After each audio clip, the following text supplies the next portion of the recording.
1, 2, 3, 4. Chant down Babylon kingdom, team make we chant down Vatican now. Bang bling bling, chant down Babylon kingdom, team make we chant down Vatican now. Chant down Babylon kingdom, team make we chant down Vatican now. Bang bling bling, chant down Babylon kingdom, team make we chant down Vatican now. What up, y'all? It's Babylon 5 Podcast. It's your boy, Jermaine of Vince. How are you guys doing? I hope your week has been phenomenal. This is episode 157, and I'm calling this bad boy Rocky. Appropriately, Rocky. It was a few other titles that were in consideration were Homework and King of Bitches. I was leaning heavy toward King of Bitches. But Rocky Rocky seems to have won out in the end, ladies and gentlemen. This is episode 157, as I said. And we are going to talk about UFC 278, headlined by Kamaru Usman versus Leon Edwards 2. Leon Rocky Edwards for the welterweight championship. We are definitely going to talk about that fight, ladies and gentlemen. We're going to talk about Paulo Costa versus Luke Rockhold in what I tweeted at the time, fight of the decade. I'm exaggerating, but it was a pretty hype fight, pretty exciting fight, ladies and gentlemen. We are also going to talk about Jose Aldo versus Merab Dvalishvili. As I gave you guys my predictions on those fights last week, we are going to talk about those fights as well. I might touch on a few other fights that happened in the night. I just realized I didn't take any notes regarding like Anthony Joshua and Usyk. I felt bad for Anthony Joshua. If we're going to talk about it right now.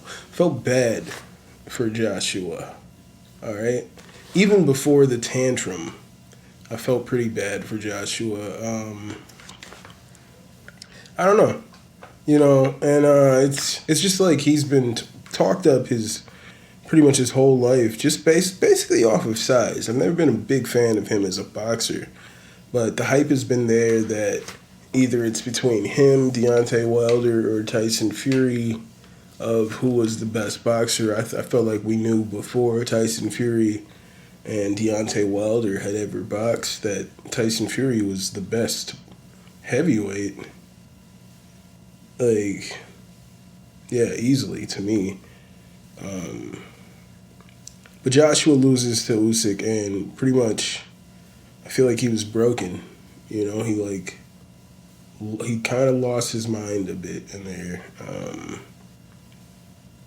He grabbed the mic, went on this crazy rant where he was bigging up Usyk, but just like, yeah, you could see he broke it. In the post-fight press conference, Anthony Joshua broke down and cried about it all. It had all gotten to him. It was too much for him. It broke him mentally. So it's hard to watch, man. I've never really been that big of a fan. But in the moment when I was watching him grab the microphone and start to go on this rant, and like it's like, fuck, he doesn't understand right now. He's been talked up for all these years as the best heavyweight alive, potentially the best heavyweight alive. And, you know, he lost to Ruiz, and he just said, oh, my focus wasn't there. And they were saying, like, oh, there were all these issues in his training camp, yada, yada, yada. And then he came back and won. So he lost against Usyk the first time, And I guess they're under the impression that he's just going to go out, do the proper training this time.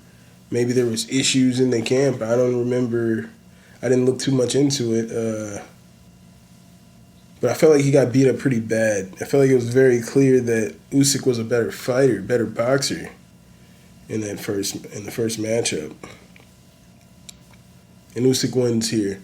And I feel like, yeah, Joshua broke mentally because he felt like as long as he went and put in the proper training and came back out there, there's no one that should have actually been able to beat him as long as he did what he felt like he should have been doing. But boom, there goes the smaller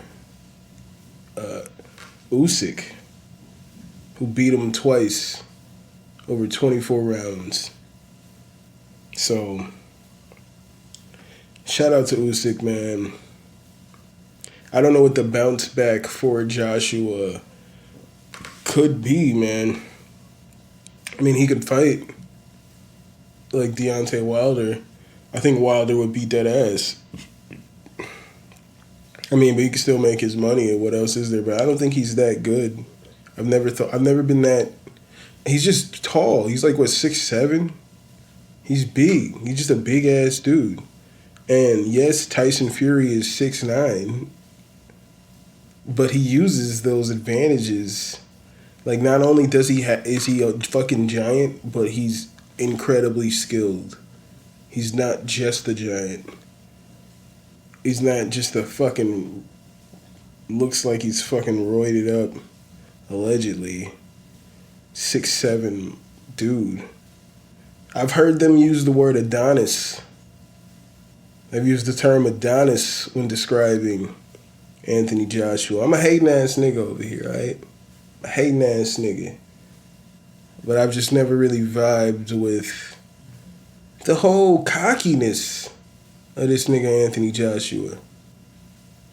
I never really vibed with it, but I felt bad for him. So, like, in that rant, I've seen people post, like, this is the most disgraceful thing I've seen.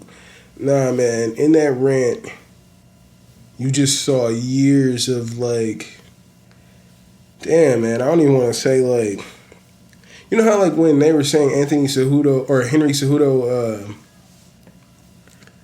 didn't really have a life, and that's probably why he retired, because he just was always a wrestler from a child, seen as this wrestling prodigy, and just got pushed through, yada, yada, yada, and that's what he was doing. I feel like Anthony Joshua had a similar life like that to boxing. He was always seen as supposed to be this great fucking boxer. That's all he ever knew.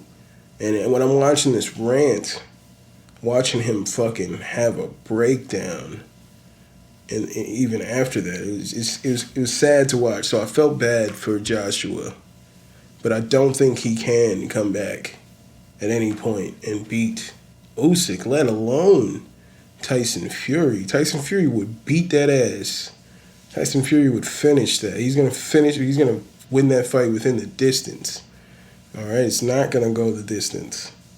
He's much better. He's much more skillful, and I think like Usyk could put up a tough challenge. You know what I'm saying? If he puts on a little bit more muscle, I think he could actually have a tough challenge for Tyson Fury. I don't think he could win, but I think he could have like a Otto Whalen type of challenge for Tyson Fury. And that's all I'm going to say about that. But also later in this episode, we are going to talk. There's no fight card next week for the UFC. So no fights to talk about next week. But next week we will talk about UFC Paris, headlined by Ciryl Gane versus Taito Ivasa. Pretty hyped for that fight. But later in this episode, we're going to talk about something that I've been meaning to touch on week to week. And I kind of been forgetting, and then I was like, but I'm not sure what to say. And now that the season is over, I want to talk a little bit about Nathan Fielder's The Rehearsal. If you guys have not seen it, spoiler alert, I'm going to just talk about this, I believe, 6-episode season, and it's pretty wild. It's pretty wild. We're going to talk about it, ladies and gentlemen. We are going to talk about it here. If you guys aren't familiar with Nathan Fielder, he's just a genius comedian, man. He's just a genius. That's pretty much all you need to know for now. But if you guys would like to follow this podcast on Instagram and Twitter, it's at Babylon5Pod. It's at Babylon5Pod. You guys can email this podcast at Babylon5podcast@gmail.com. You guys can hit that like button anywhere that you're listening to this podcast. Appreciate that so much. If you guys are on Twitch, go ahead and follow this podcast at twitch.tv/Babylon5. If you guys would love to cop some merchandise, head on over to teespring.com/stores/BOFpod-shop. And lastly, don't just be my Niji. Head on over to patreon.com/Babylon5Pod. You can be my patrons today, ladies and gentlemen. This is episode 157. As I said to you, I'm calling this bad boy Rocky. Alright? We just had the rematch. Kamaru Usman versus Leon Edwards. The only time Leon Edwards had lost in his professional career was to Kamaru Usman. Is that right? I could be wrong. I do know that was his last loss, was to Kamaru Usman. Alright? Now I gotta look that up. I started this fucking rant. I was so confident in that rant. I was too confident in that rant. Now, Leon has 3 losses, so his last loss, yes, not his only loss, his last loss coming to Kamaru Usman 7 years ago. All right? I watched the first fight, all right, which was a 3-round fight, and I live scored that fight 29-28 Usman. I gave the first fight to Leon, the first round to Leon, and the next 2 rounds, Usman took over with the grappling and just dictated where the fight took place. It was grappling the fuck out of him, and yeah, Leon looked pretty lost in that fight. And through 3 rounds in the rematch, it was pretty much the exact same fight. Only difference is in the first round, Leon becomes the first man ever to take Kamaru Usman down. He takes him down with a trip and immediately transitions into full mount. He's able to do a little bit of damage in the top mount, and is then able to take Kamaru Usman's back. All right, and attempt submissions. All right, so he takes the first round in this fight by surprise. I don't believe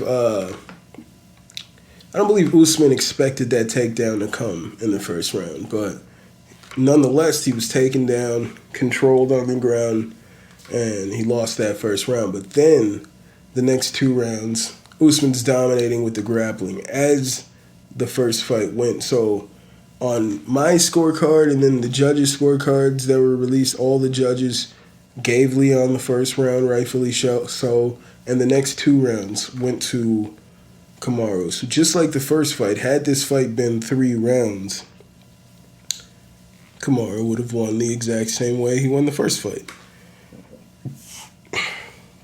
4th round, same situation. Kamaru is wrestle fucking the fuck out of Leon Edwards, and going into the 5th, Leon looks pretty broken out there, right? So broken that in the 5th round, early in the 5th round, they bring on Dean Thomas, and he's like, look at Leon's face right now. You can tell he's broken. His corner man was talking to him, and he wouldn't even look him in the eyes because he's ashamed right now.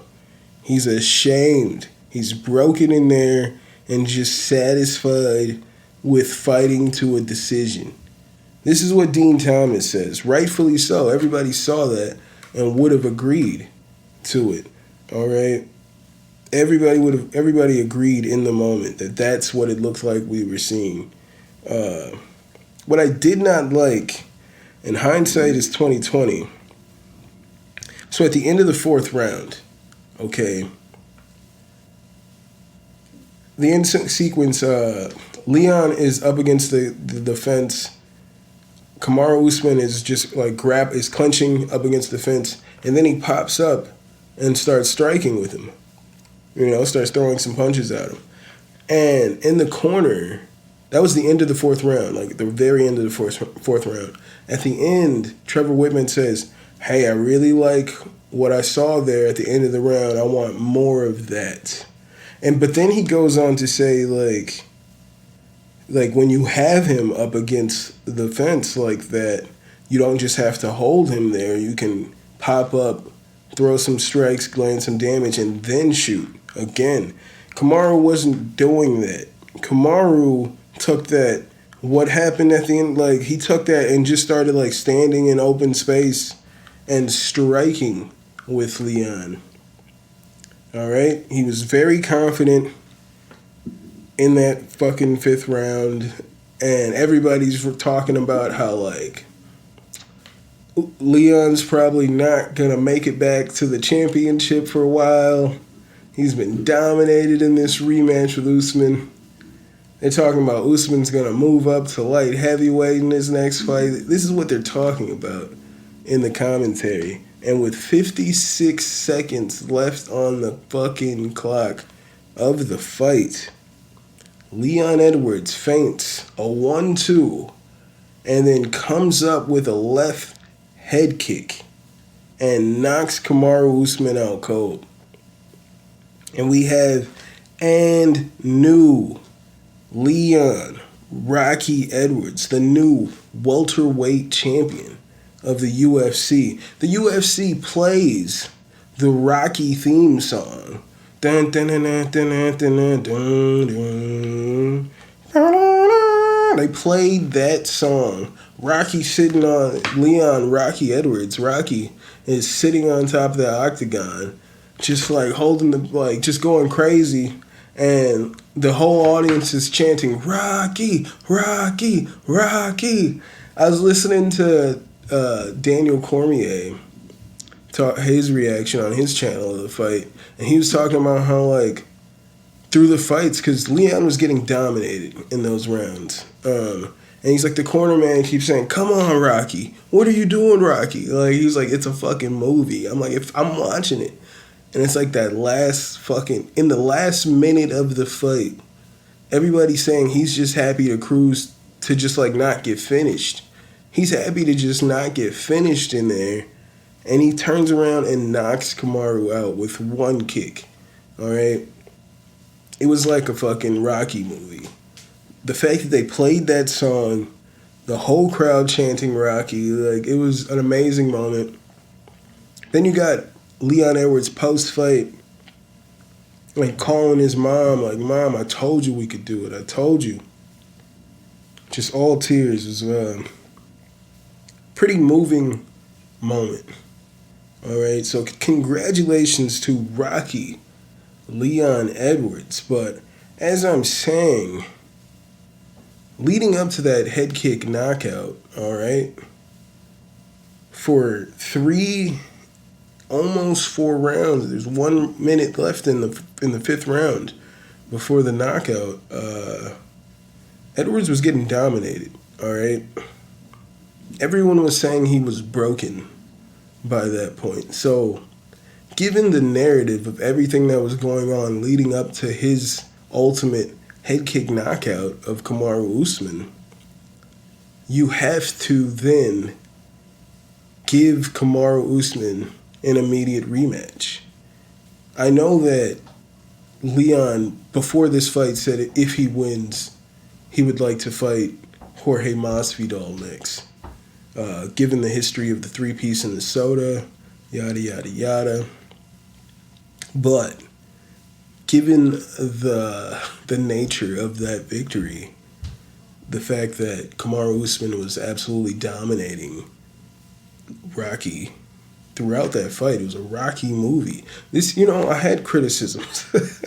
I don't like the Rocky movies because I feel like the amount of damage Sylvester Stallone takes in those movies to somehow not even come back in those fights, but still be alive. It sounds like fucking gunshots. He's getting punched, and the sound effects they put on there, it sounds like fucking shotguns. Like, bah, bah. I'm like, holy fuck. He's not rolling with those punches. He's taking clean fucking just abuse in a 12-round fight, and it's just like not fighting back. Like any sensible referee would have stopped that fight at least at round 4. At least at round 4. This is just one-sided fucking abuse, and it sounds like fucking shotguns.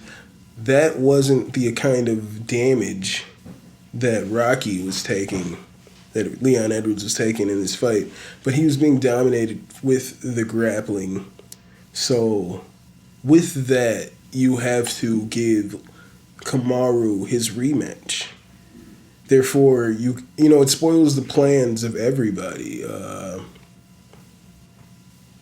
Dana White was already talking about if Khamzat beats Nate Diaz in the next pay-per-view, that the next fight for Khamzat should be fighting Kamaru Usman for the belt.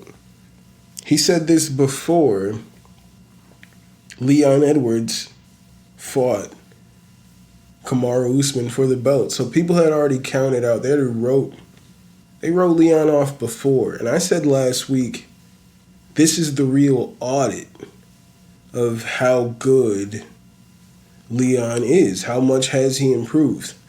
And I'm honestly still not sure, okay? Because as I'm saying, through 4 rounds, it looked exactly like the first fight. Only difference is that he was able to take Usman down in the first round. But then after that, he was not able to implement those things. And it was one-way traffic until he knocked Kamaru out. So, I don't know. It was an amazing fight, ladies and gentlemen. Amazing fight. I can't wait to see the third fight. Probably not going to happen this year. Usually with the knockouts, you have to have a 6-month layoff. So probably not this year. But that Leon Edwards just ruined a lot of plans with just that one head kick right there. All right? Headshot. Dead. As Leon Edwards said, so the next fight for both of these gentlemen should be each other. Should be the trilogy fight. UFC can do whatever they want. They could say, nope, we told Khamzat he gets to fight for the belt next.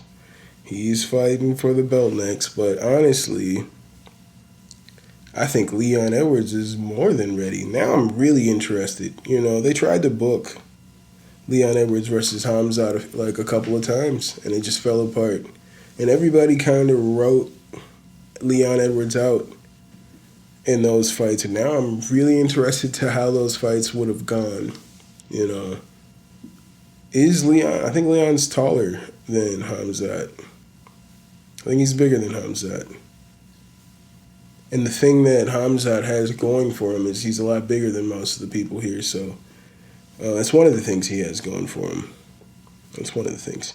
So, man, congrats to both of those guys. I can't wait to see the next fight, man. I did not like Whitman encouraging the striking, as I said, but we will see what happens in the third fight.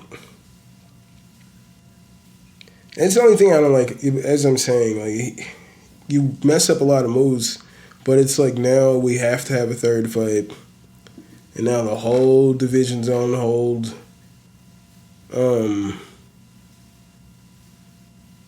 Somebody's got to fight Colby. I mean, if Hamzat beats Nate, he could fight Colby next. I would like to see that fight if Colby's going to fight somebody. Why not? Also on this card, the fight that I called Fight of the Decade. Paulo Costa versus Luke Rockhold. Rockhold won me over in the fight, in the week leading up, just in his press conferences. He reminded me of the white Tony Ferguson. He was just amazing out there.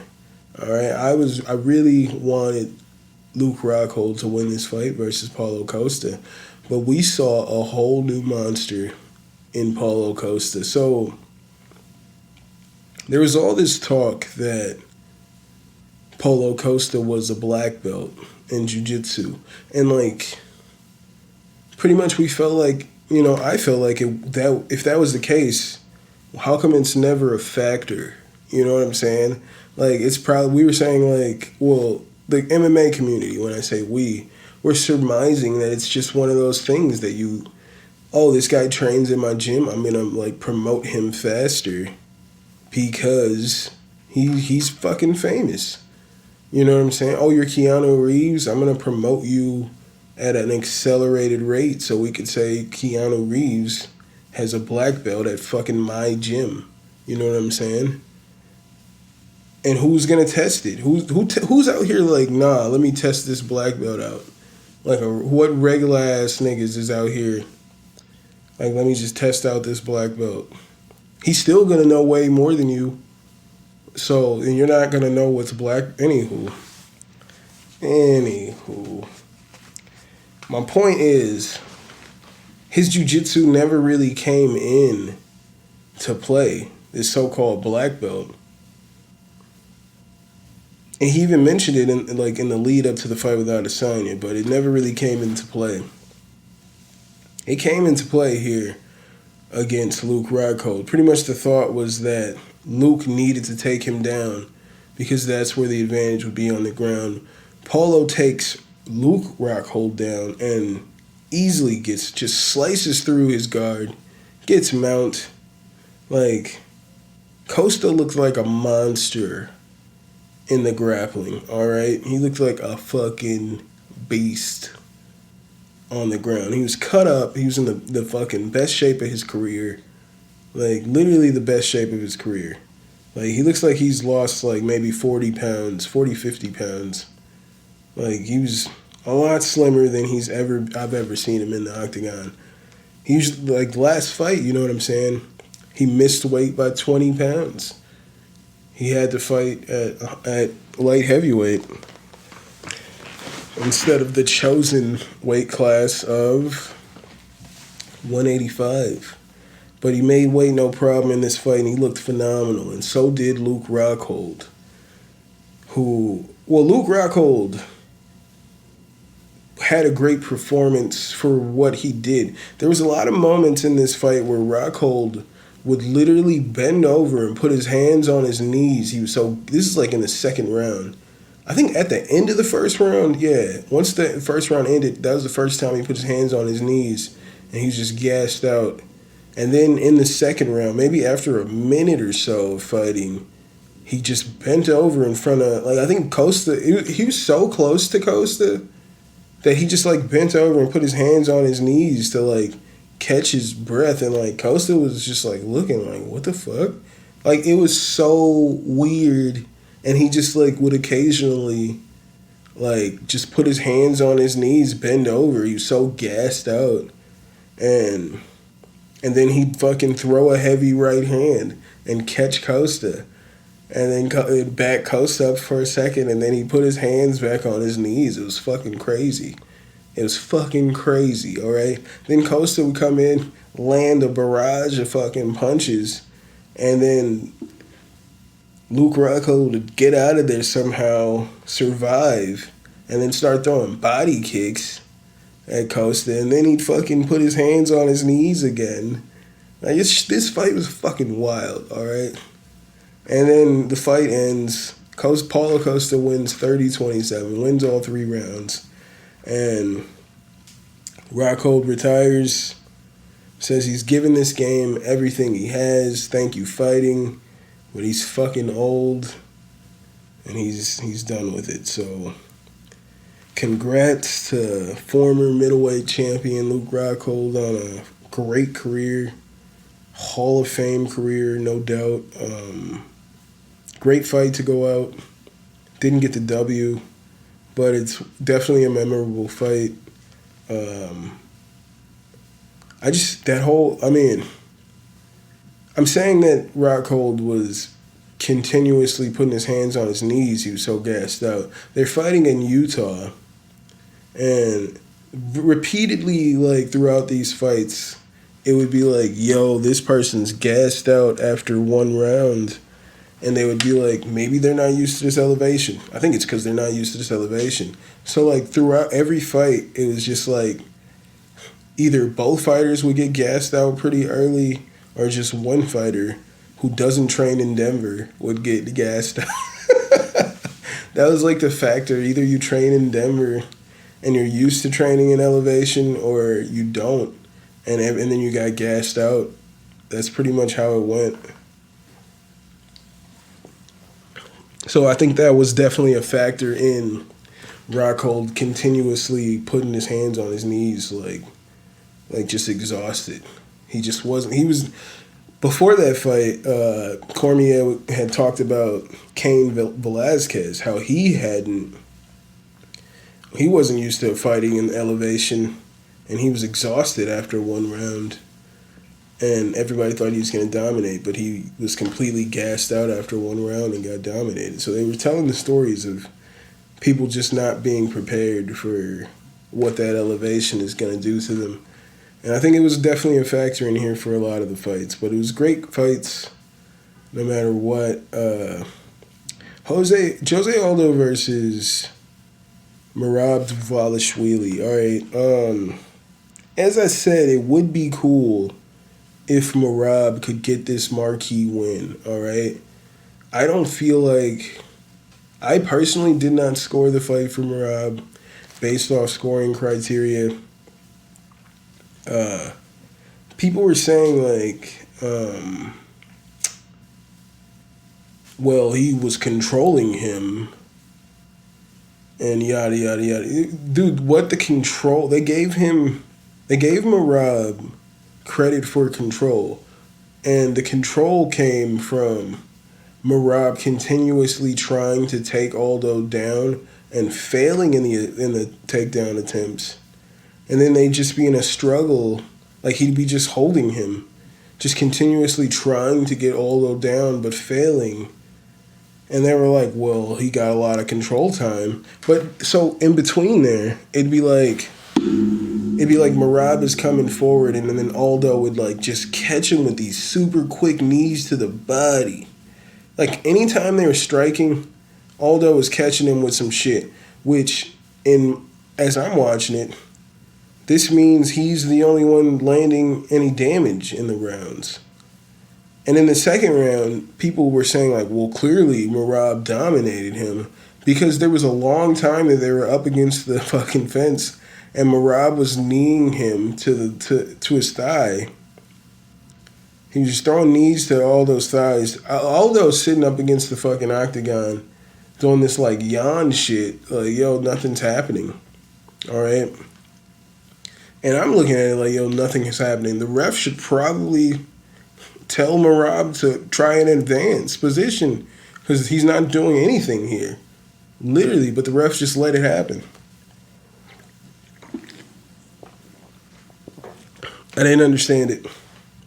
The ref just let him stay there, not doing anything. So I feel like anytime that they exchanged, Aldo got the better of it. Dana White, after the fight, was saying that, like, Aldo had no offense. And then maybe in the third round, it looked like that elevation had gotten to Aldo. He looked pretty gassed in the third round. I'd say that was the only round that I could have gave to Merab, because then Aldo was really not throwing too much. But I feel like he was the only one that landed anything significant throughout the whole fight. And he even, I believe in the stats, outlanded Marab by a significant amount in the significant strikes. So I just don't understand it. And Dana was throwing shade on Marab because after the fight, he was once again asked about fighting Aljamain Sterling. He was like, Aljamain is my brother, like, and I'm never gonna fight him. He was like, I'm here because of Aljamain, and he was like, so please never ask me again about fighting Aljamain. And then in the post-fight interview, press conference, Dana White was like, he didn't fight like he wanted to fight for a belt. And when he was asked about it, he like kind of gave an answer like he wasn't sure. It was like, no, he didn't give an answer like he wasn't sure. He literally said, I'm not fighting Aljamain. Don't ask me again to fight Aljamain Sterling. He said no to fighting for the belts. Like, there's no, he was acting like he wasn't sure. He literally said, don't ask me about this fight again. That's my brother. Aljamain is my brother, is what he said. So, and I was like, fuck yeah. It was a touching moment to me. I didn't understand. People were hating on Marab. I was like, that's dope as fuck right there. Like, shut that whole narrative down of Marab versus Aljamain Sterling. But shout out to, I guess, Marab. I felt like he did not do enough to win that fight. I gave the first 2 rounds to Aldo and the third round to Marab because Aldo was pretty tired at that point. But in the other rounds, he was definitely the only one landing any significant damage at all. I feel like Marab was just like throwing these punches, winging it, and like most of the kicks were getting checked. I feel like Aldo was all over this man. He spun him around early on in the first round with a leg kick.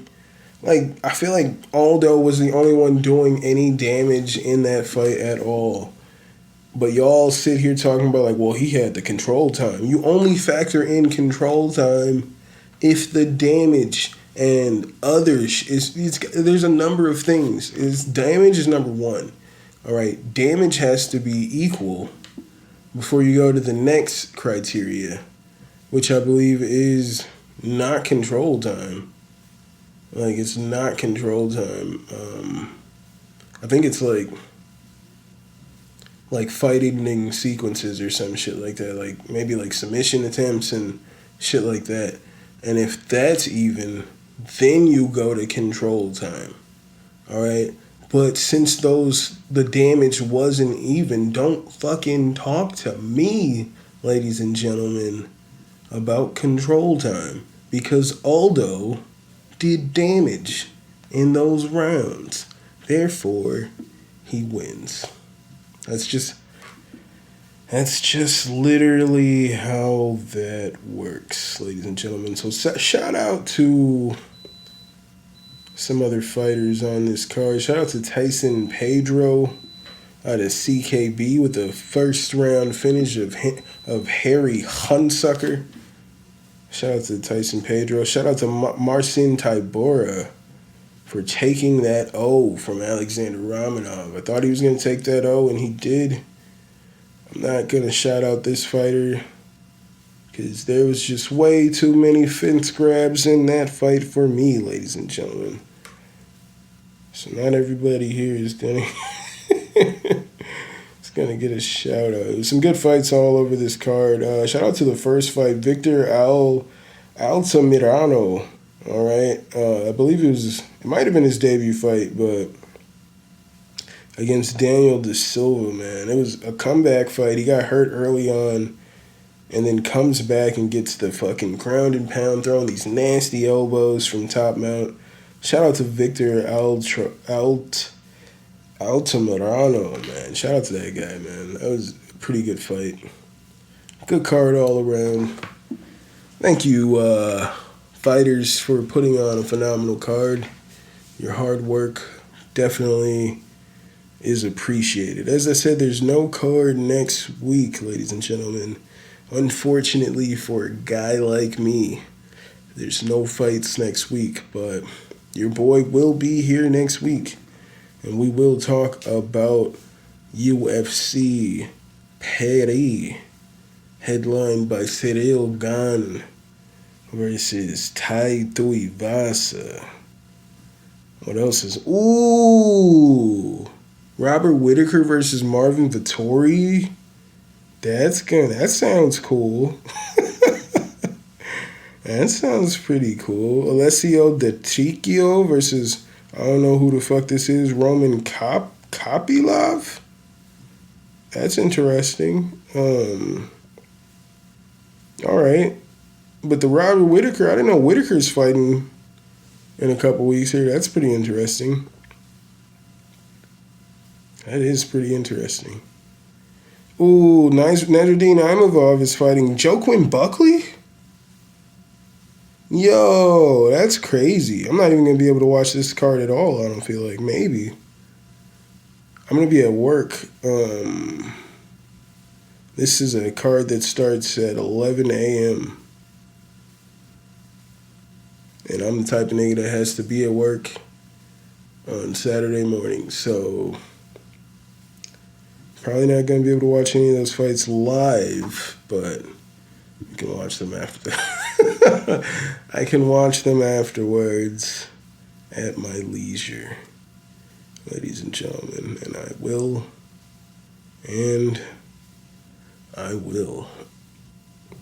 Nathan Fielder's The Rehearsal, ladies and gentlemen. Now, I feel like this show in the first episode is picking up right where Nathan For You left off. If you guys aren't familiar with Nathan For You, Nathan Fielder, he is the host. In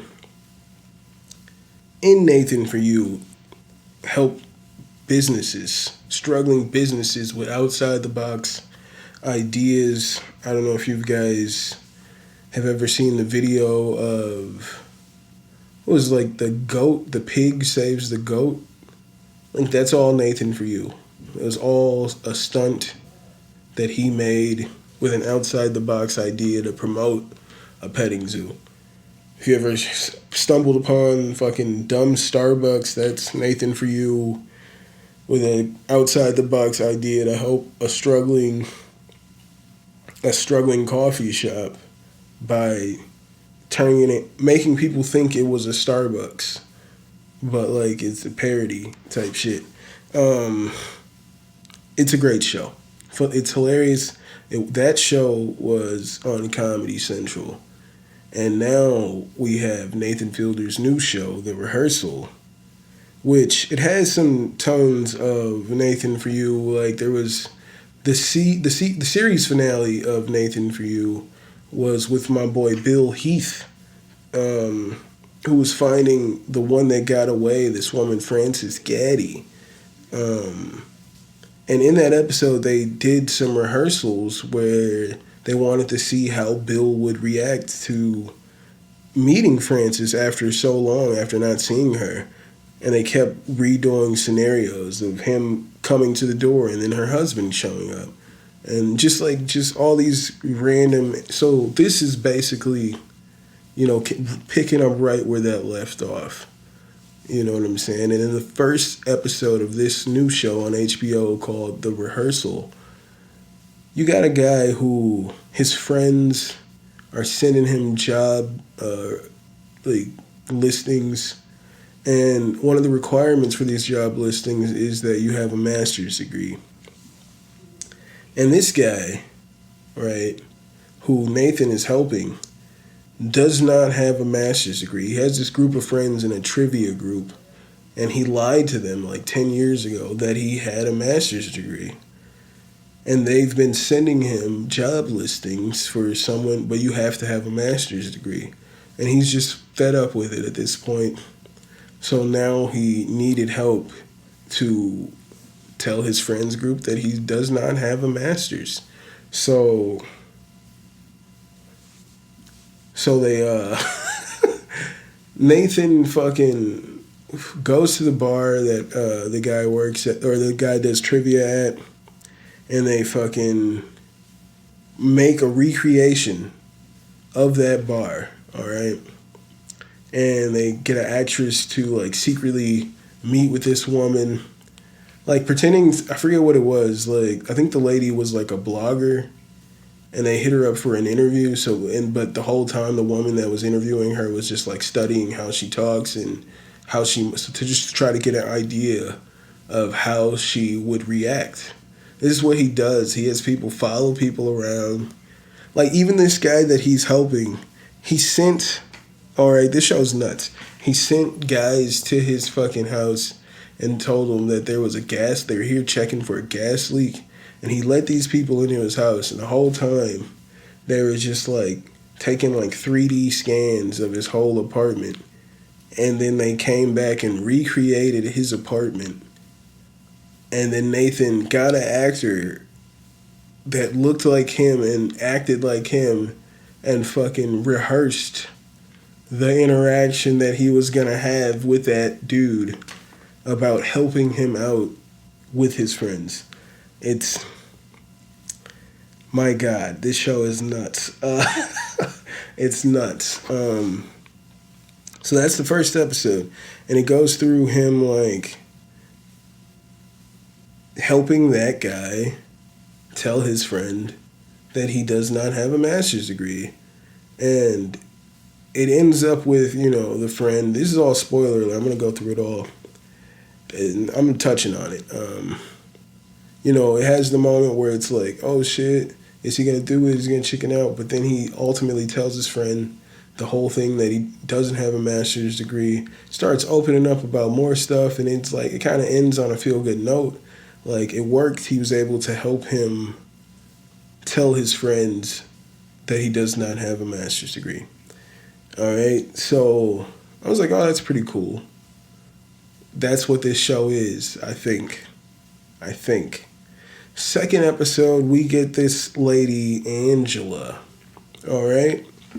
We get this lady, Angela. And he wants to help her out because she's like 44. She's not married, not in a relationship with anyone, but her idea is that she wants to be married and live out in a big house and like have her business that she runs from home and like yada yada yada. This is what she wants or whatever. So Nathan is gonna help her like rehearse that life so she can see if this is the life that she wants. You feel me? So, in order to help facilitate this, they move her out to this house, big ass house in like middle of nowhere, and they have a series of actors, different ages, like younger to older, that are gonna play like her son. And then after, I forget the time frame, let's just say like after a couple days, the son will go from like 6 years old to 9 years. They'll bring in a 9-year-old child. He's just aged rapidly to give her the feel of what it would be like to raise a kid out in this kind of situation that she says she wants. You know what I'm saying? He's helping her rehearse it. And she's just a weird lady through the whole thing. As you get to know, like, she's like a born-again Christian, and like they bring in this one character who could potentially be like a love interest for her, and he turns out to also be a born-again Christian. But like, this man's fucking nuts. He's obsessed with like numbers. Way more obsessed with numbers than anything. He's like, oh, right when I looked at the, he was like, when I looked at the gauge, it said this number. And you know what that means? New beginning. And then like Nathan would look and he's like, oh, it says this number. And he's like, no, but when I looked at it before, it said this. And it's like, okay, that's real circumstantial, nonsense. Like, you could literally just type whatever numbers on your phone. It's like, oh shit, I just looked at this number sequence that I just typed in on my phone, and that means this. But this guy was obsessed with these numbers, this bullshit number sequence.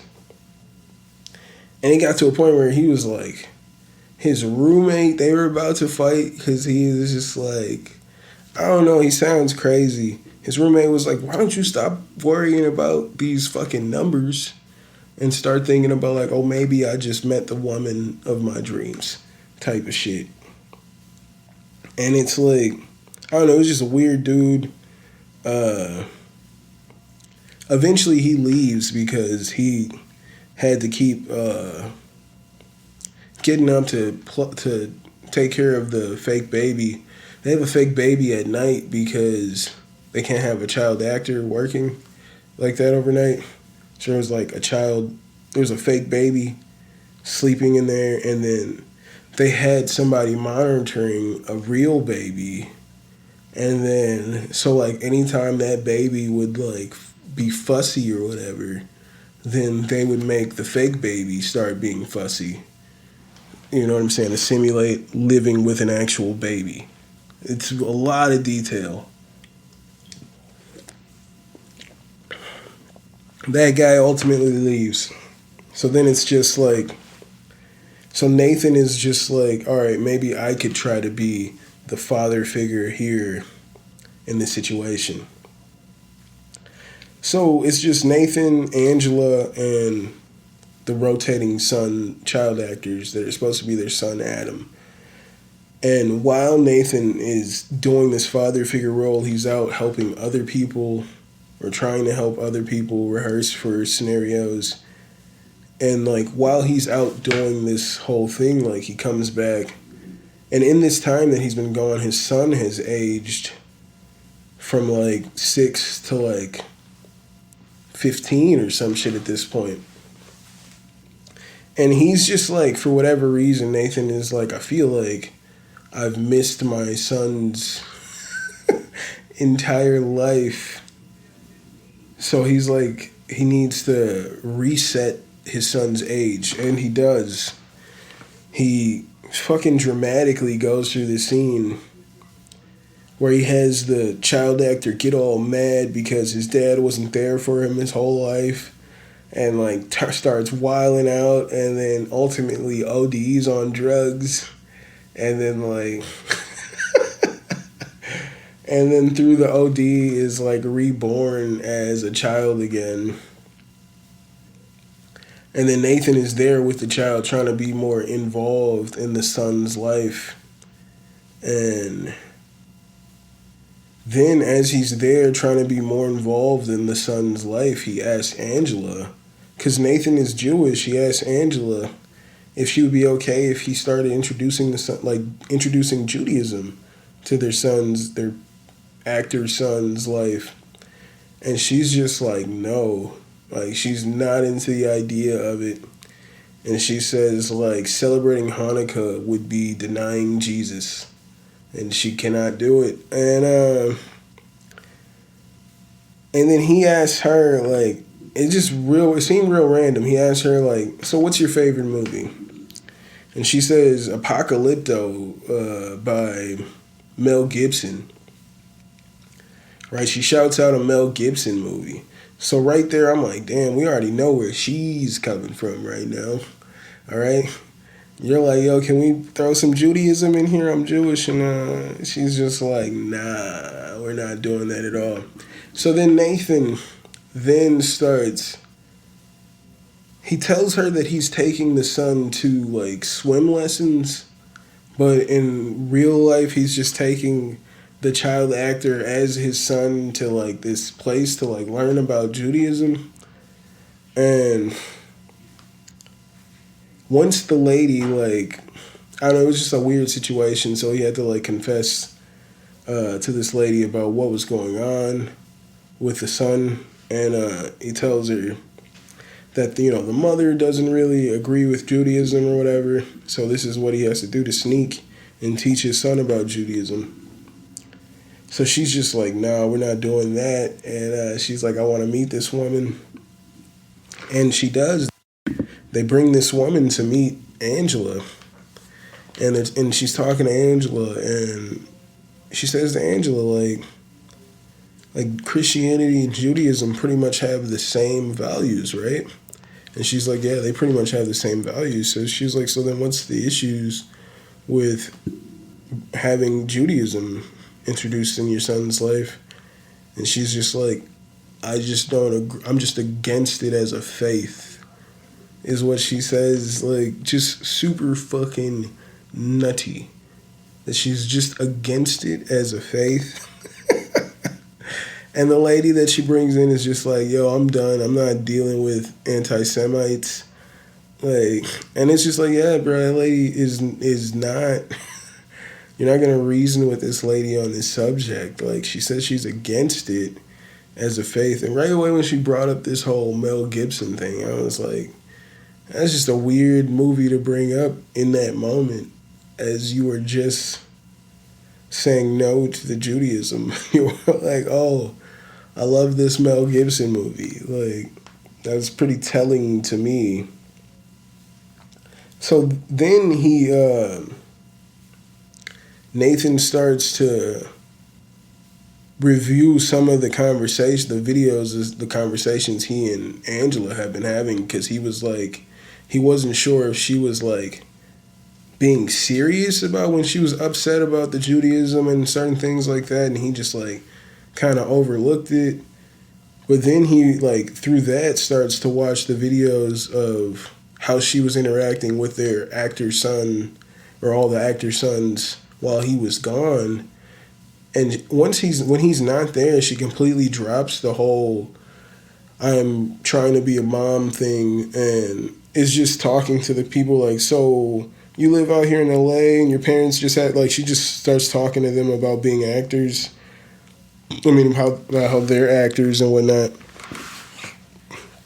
Like, she's not really doing any rehearsals. She was supposed to be doing her at-home business, which she just did none of that. She was just hanging out. Just hanging out in this house, just like, it's pretty much like a kind of a vacation for her.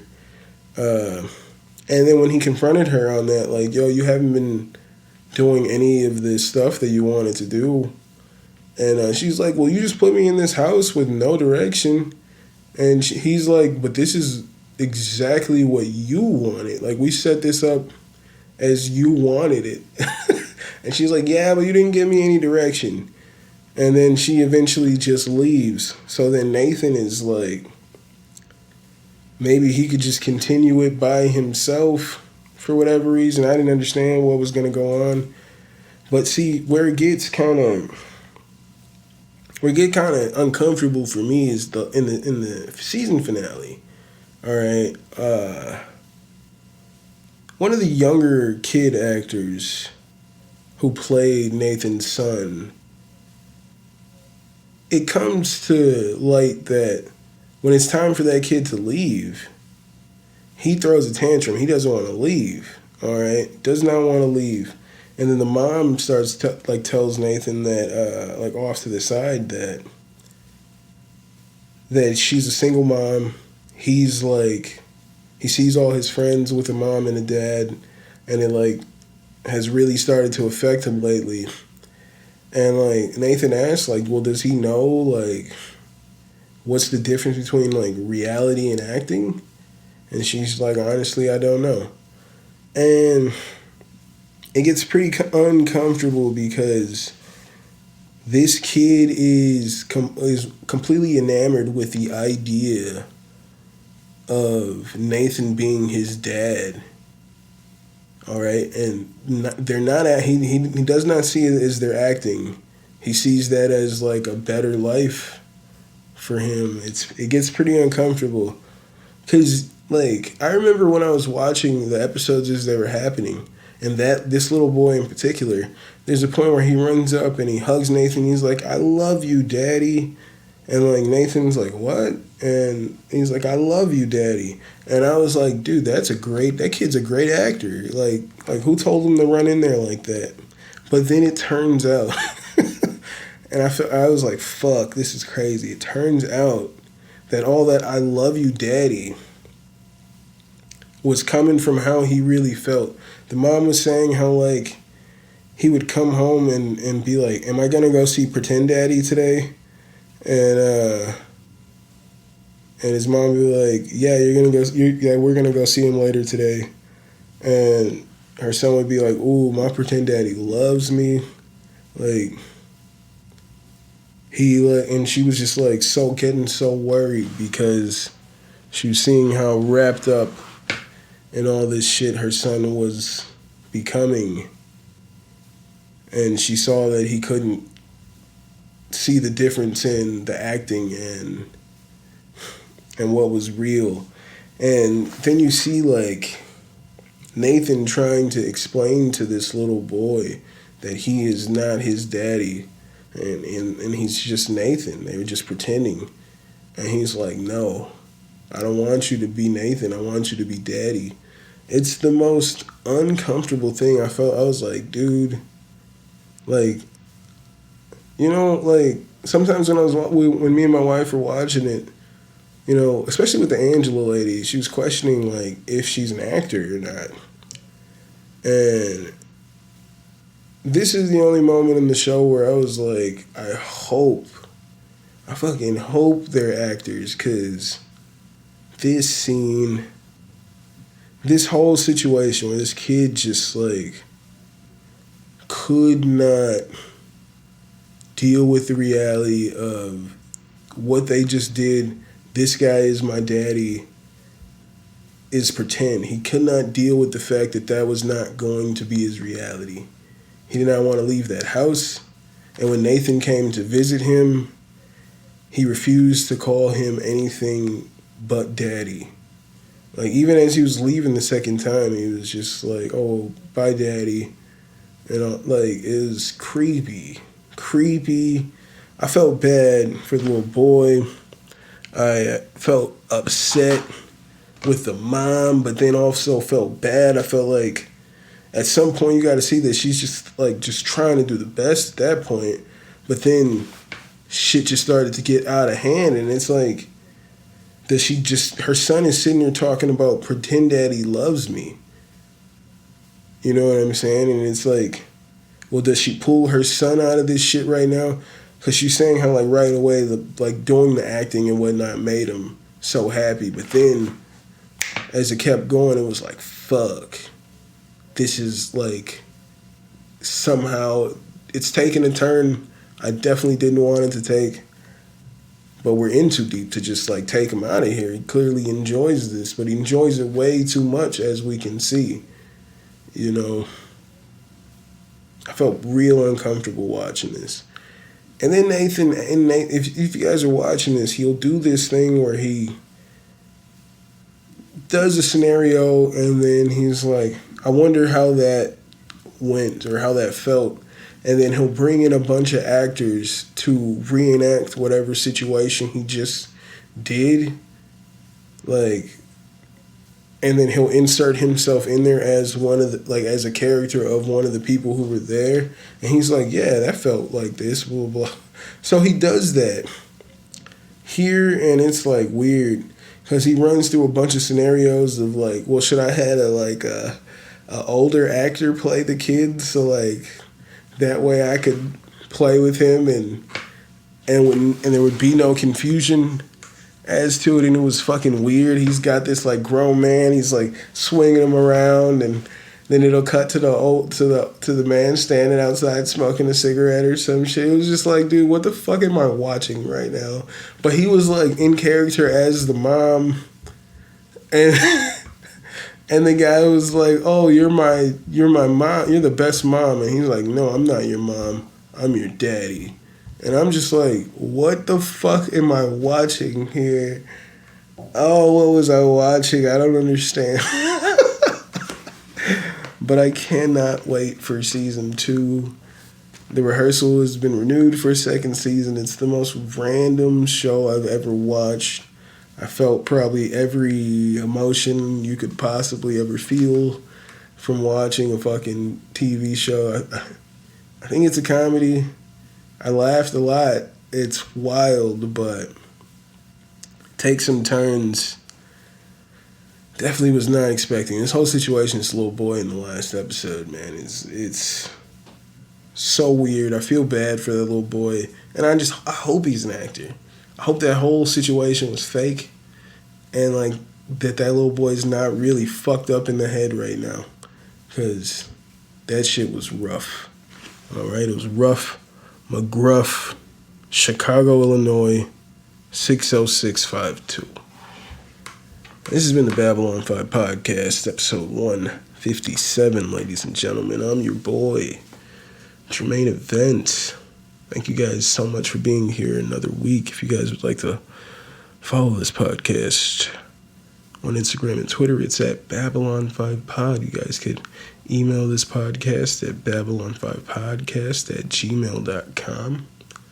If you guys would like to hit that like button anywhere that you guys are listening to this podcast, if you've made it thus far, I appreciate you so much.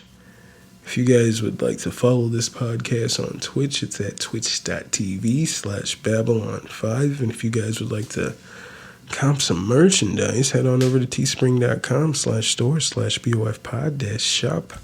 And lastly, don't just be my niche, be my patrons. Head on over to patreon.com/Babylon5Pod, and you can be my patrons. Thank you guys so much for being here another week. I will see you guys next week. Same time, same bat channel. Unfortunately, there's no fights next week, but we will be here to talk about the upcoming fights and or fight news. And so I'm going to get out of here. Shout out to Mike Perry. Mike, these hands are bisexual Perry with the victory over MVP. All right, Michael Venom Page. Shout out to Mike Perry. I'm getting out of here, ladies and gentlemen. It's the Babylon 5 Podcast. It's your boy Jermaine Event. I hope you guys are taking care of yourself and each other. And I'll see you when I see you. I'll holla. Chant down Babylon kingdom, team make we chant down Vatican now.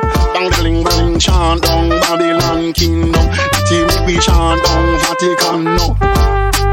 Chant down Babylon kingdom, team make we chant down Vatican now. Bang bling bling, chant down Babylon kingdom, team make we chant down Vatican now.